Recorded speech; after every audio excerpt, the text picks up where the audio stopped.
नमस्कार मित्रांनो, स्वागत आहे तुमचं आमच्या नवीन व्हिडिओमध्ये. मित्रांनो, सकाळपासून म्हणजे सकाळी फक्त एकच व्हिडिओ टाकला. आपण आपल्या विषयाबद्दल बोलणारच आहोत. मित्रांनो, गायत्री काय जेवण बनवते काय नाही ते बघून घेऊ. आधी काय बनवते गायत्री जेवणाला आज? चिकन चिकन चिकन चिकन आणि अजून चपाती भाजी भात. अच्छा, एवढा ते त्रिशूसाठी पाणीपुरी पण घेऊन आलोय मित्रांनो, पण ते तिकडे आत्याकडे गेली आहे ती. आता ती आल्यावर ते पाणीपुरी खायला लागेल. ते किती गरम होतंय बापा. गरम, अरे गरमी एवढी. मग आता किचन मध्ये काय फॅन लावू? मग आणि किचन मध्ये फॅन लावला तर गॅस मस्त बघतात चटरपटर आणि तसं काय बनवून आणायला नको पाहिजे तर गरम मध्ये असं काही पण ठीक आहे मित्रांनो, मी आता मार्केटला जाऊन आलो, परत आपली दाढी वगैरे करून आलो. मी नेहमी घरीच दाढी करतो, पण जास्त केस वगैरे आली होती, दाढी अशी पूर्ण भरलेली होती. त्यासाठी म्हटलं चल सलून मध्ये जाऊया म्हटलं. आणि इथं सलून मध्ये मित्रांनो 80 रुपये घेतात दाढीचे. ते बघा 80 रुपये घेतात दाढीचे, आणि केसाचे वेगळे घेतात. म्हणजे सगळे मिळून काहीतरी 200-250 रुपये घेतात मित्रांनो केस आणि दाढी करायचे.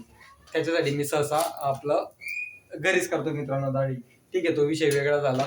तर मित्रांनो, आता बघा आजकालचे तरुण पोरं जे एकदम म्हणजे कॉलेजला वगैरे जातात, कोण जॉब करतात, ज्यांचं अजून लग्न वगैरे झालं नाहीये, ते म्हणजे घरच्यापेक्षा जे आता कुठल्या तरी मुलगीवरती प्रेम वगैरे करतायत ते, किंवा घरातनं ते मुलगीसोबत कुठेतरी पळून जात आहेत, कुठे दिल्लीला वगैरे जात आहेत, म्हणजे कुठं हैदराबादला वगैरे निघून जाते, कोण केरळला निघून जाते, पळून लग्न वगैरे करतायत. त्याच्यानंतर ते गावी वगैरे येत नाही, तिकडेच आपले जॉब वगैरे करतायत.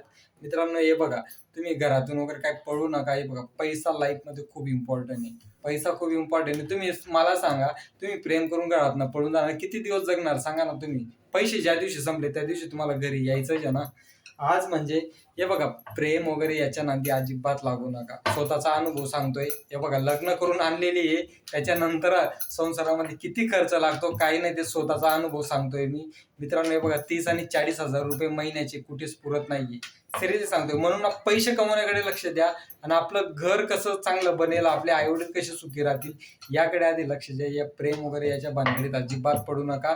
हे बघा, लग्न झाल्यानंतर पण 1 महिना चांगलं वाटतं, त्याच्यानंतर जेव्हा संसार डोक्यावरती येतो ना, त्याच्यानंतर समजतं की पैशांचं महत्व काय असतं ते. असं जेव्हा आपण दुसरीकडे जॉबला पण जातो ना मित्रांनो, तेव्हा घरचे विचार चालू राहतात की आपलं घर कसं चालेल, पगार महिन्याला येईल, घर कसं चालेल, याच गोष्टींचा आपण विचार करत राहतो. म्हणून जे कोणी नवीन लग्न करणार असेल, जे कोण प्रेम वगैरे करत असणार, बघा, प्रेम नक्की करा सगळ्यांना. म्हणजे आपले श्रीकृष्ण भगवान, राधाकृष्ण यांचं जर प्रेम होऊ शकतं, तर आपण सामान्य माणसं आपण नक्की प्रेम नक्की करा मित्रांनो, पण ते लिमिट मध्ये राहून करा. प्रेम असं सेटल व्हायला पाहिजे. हा, भविष्य बनायला पाहिजे. आयुष्यभर ती मुलगी आपल्या सोबत राहायला पाहिजे.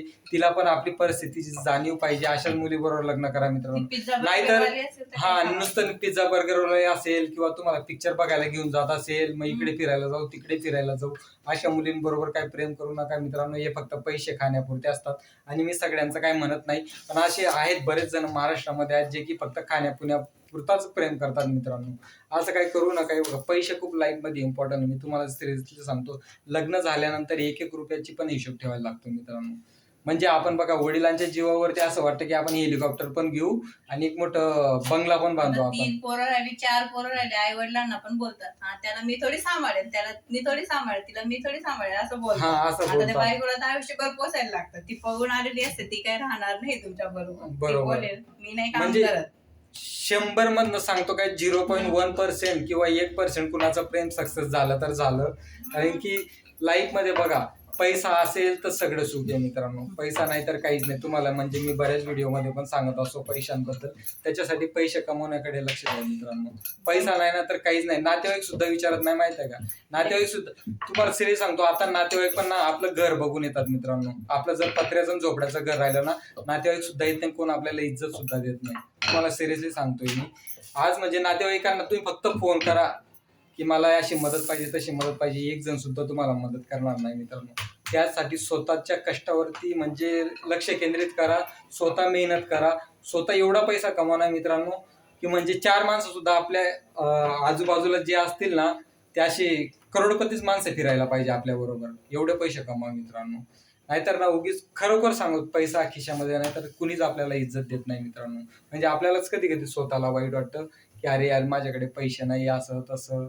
म्हणजे तुमच्याकडे पैसे वगैरे नाही, तुम्ही प्रेम वगैरे करताय, त्याच्यानंतर त्या मुलगीशी तुम्ही लग्न वगैरे करणार आहे, त्याच्यानंतर तिला जर सत्य परिस्थिती समजली तुमच्याबद्दल, मग ती परत तुम्हाला सोडून जाणार आहे. म्हणून जे काय ना ते इथंच थांबवा मित्रांनो. तर आपला पैसे कमवण्याकडे लक्ष द्या, तेच खूप महत्वाचं आहे मित्रांनो. लग्नानंतर ना खूप प्रॉब्लेम येतात मित्रांनो, खूप म्हणजे खूपच प्रॉब्लेम आयुष्य येतात. चांगलं राहिलं, आपलं चांगलं राहिलं, कोणी पोरगी देत नाही, सगळेच देतात, सगळेच हो बोलतात. हो तेच ना मग. असं असतं ना. ठीक आहे मित्रांनो, चला भेटू आपण पुढच्या व्हिडिओ मध्ये. चला बाय बाय. चल बाय बाय कर गायत्री. चालेल.